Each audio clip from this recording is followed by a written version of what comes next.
Rupali कास्थे murder case, एक ऐसा case जिसने पूरे मध्य प्रदेश को हिलाकर रख दिया। इस केस में रूपाली के साथ साथ उसी के परिवार के 4 सदस्यों को भी मौत के घाट उतार दिया गया। इस केस को सुलझाने में पुलिस को 48 दिनों का समय लग गया, जो कि साफ पुलिस की नाकामी भी जताता है।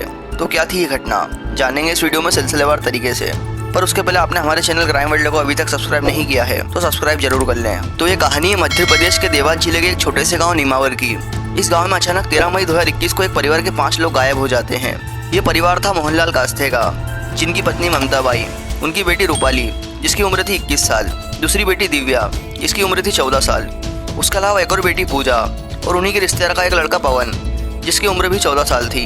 यह सभी 13 मई को कहीं गायब हो जाते हैं। बहुत समय तक घर न लौटने की वजह से मोहनलाल कास्थे को अब चिंता होने लगती है।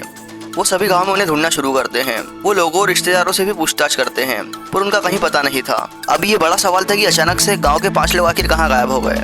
कोई खास मकसद भी नहीं था कि सभी वहाँ गए हों। घर के साधारण कपड़े में यहाँ लोग बाहर गए थे। इनके पास उतने पैसे भी मौजूद नहीं थे क्योंकि सारे पैसे घर में ही थे। तो फिर ये सभी कहाँ गायब थे? क्योंकि इन्हें गायब हुए 24 घंटे से ज़्यादा बीत चुके थे। मोहनलाल कास्थे को अब चिंता होने लगती है कि सभी कहाँ है। इसलिए 14 मई को पिता मोहनलाल कास्थे और उनकी बड़ी बेटी भारती कास्थे नीमावर पुलिस स्टेशन में इन 5 की गुमशुदगी की रिपोर्ट लिखवा देती है। पुलिस भी इस मामले को गंभीरता से नहीं लेती है और मोहनलाल कास्थे को टालती रहती है, क्योंकि उन्हें लगा कि 5 लोग हैं, किडनैपिंग तो हो नहीं सकती। इनके घर की स्थिति भी ज़्यादा अच्छी नहीं थी कि कोई इनसे फिरौती की मांग करता। इन सभी चीज़ों को सोचते हुए पुलिस इस केस को गंभीरता से नहीं लेती है। दिन पर दिन बीत रहे थे। पुलिस लगातार केस को हल्के में लेते हुए मोहनलाल कास्थे को टालती रहती है। चूँकि मोहनलाल कास्थे के पास अब कोई चारा नहीं बचा था, वो गांव वालों की मदद लेते हैं। गांव में विरोध प्रदर्शन किया जाता है। गांव के सरपंचों और विधायकों तक यह बात जाती है। वो तुरंत पुलिस पर प्रेशर डालते हैं, क्योंकि अब पुलिस के ऊपर पॉलिटिकल प्रेशर था। वो सभी गाँव वाले जानना चाहते थे कि वह 5 लोग आखिर कहाँ गायब हो गए। इसलिए पुलिस इस केस को गंभीरता से लेती है और कार्रवाई शुरू कर देती है। सबसे पहले पुलिस उन 5 के पोस्टर छपवाती है और सभी जगहों पर रूपाली कास्थे और उनके साथ 4 सदस्यों की गुमशुदगी के बारे में पता करती है। पर सभी कोशिशें नाकाम होती जा रही थी। कई दिन बीत चुके थे, पर पुलिस को अभी तक इस केस से जुड़े कोई सुराग नहीं मिले थे। इसी दौरान रूपाली के पिता मोहनलाल कास्थे के जरिए पुलिस को यह पता चलता है कि रूपाली के पास एक स्मार्टफोन था जिसे वह इस्तेमाल करती थी। पुलिस ने तुरंत रूपाली के मोबाइल सर्विलांस को चेक किया कि रूपाली की लास्ट लोकेशन और लास्ट कॉल कहाँ और किसका था। तब पुलिस को पता चलता है कि नीमावर गांव का ही रहने वाला एक लड़का सुरेंद्र, जिसकी आखिरी बार रूपाली से बात हुई थी, वह सुरेंद्र को उठाते हैं और पूछताछ करते हैं। पूछताछ में सुरेंद्र बताता है कि हाँ, रूपाली मेरी दोस्त है, हमारी बात भी हुई थी, पर मुझे इस बारे में कुछ नहीं पता कि वह कहाँ है, क्योंकि पुलिस के पास कोई पुख्ता सबूत तो था नहीं। इसलिए पुलिस सुरेंद्र को छोड़ देती है। इसी बीच नीमावर पुलिस को एक मुखबिर गोपनीय तरीके से बताता है कि अगर आपको उन 5 के बारे में पता लगाना है तो आप सुरेंद्र और उसके दोस्तों से एक बार सख्ती से पूछताछ करें, क्योंकि पुलिस एक बार पहले भी सुरेंद्र से पूछताछ कर चुकी थी, पर उनके पास कोई पुख्ता सबूत न होने की वजह से उन्हें सुरेंद्र को छोड़ना पड़ा। इसलिए पुलिस फिर से सुरेंद्र से पूछताछ करने में हिचकिचाती है। अब कई दिन बीत जाते हैं, पर कोई कामयाबी पुलिस के हाथ नहीं आती। इधर पुलिस पर पॉलिटिकल प्रेशर भी लगातार बनाया जा रहा था। तभी पुलिस को ऐसी खबर मिलती है जो कि इस केस की सभी पोलें खोलने जा रही थी।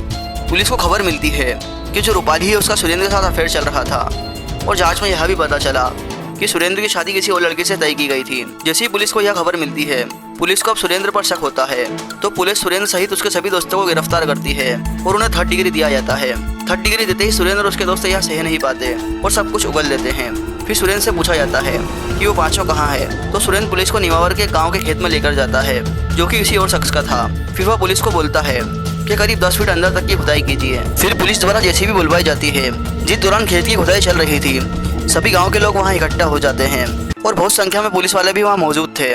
जैसे ही खुदाई पूरी होती है तो सभी के पैरों तले जमीन खिसक जाती है। उस जमीन में से 5 कंकाल निकलते हैं। फिर उन कंकाल को तुरंत फोरेंसिक जांच के लिए भेजा जाता है। फोरेंसिक जांच की रिपोर्ट से यह साफ हो जाता है कि यह उन्हीं 5 लोगों के कंकाल है। पुलिस सुरेंद्र सहित सुरेंद्र के भाई वीरेंद्र, राजकुमार कीर, विवेक तिवारी, करण, मनोज और राकेश समेत सभी दोस्तों को गिरफ्तार करती है और पूछताछ शुरू करती है। पूछताछ में सुरेंद्र बताता है कि रूपाली और उसका अफेयर चल रहा था, पर उसके माँ बाप ने उसकी शादी कहीं और तय कर दी। पर जब रूपाली को इस बात की खबर हुई तो वह उस पर प्रेशर बनाने लगी कि तुम मुझसे शादी करो, नहीं तो मैं सभी को सच बता दूंगी और तुम्हारी शादी भी नहीं होने दूंगी। अब सुरेंद्र को लगा कि रूपाली के रहते वह यहाँ शादी नहीं कर पाएगा, तो फिर उसने प्लान बनाया कि वह रूपाली को मार देगा। इसलिए उसने रूपाली को मिलने बुलाया। फिर रूपाली सहित जो उसके परिवार के लोग थे वो भी उसके साथ थे। फिर सुरेंद्र धोखे से उन सभी को नीमावर की एक जगह पर बुलाता है। फिर अपने दोस्तों के साथ मिलकर उन सभी का गला घोटकर मार देता है। सुरेंद्र हैवानियत की हद तो तब पार कर देता है। तब सुरेंद्र सिर्फ देखने के लिए कि वह सभी जिंदा तो नहीं बच गए, फिर से भारी हथियारों से उन सभी के सर पर हमला कर देता है और फिर यह देखने के बाद कि सभी मर चुके हैं वह सभी को एक सुनसान खेत में लेकर जाता है। फिर वहीं 10 फीट गड्ढा खोदकर उन्हें वहीं दफना देता है। फिर उसी 48 दिनों तक ना सुलझने वाली कहानी का खुलासा होता है जिसे सभी अनजान थे। तो दोस्तों ये थी आज की कहानी जिसने पूरे मध्य प्रदेश को हिला कर रख दिया। दोस्तों अगर आपको यह वीडियो अच्छी लगी तो इस वीडियो को लाइक ज़रूर करें और हमारे चैनल क्राइम वर्ल्ड को सब्सक्राइब जरूर कर लें। धन्यवाद।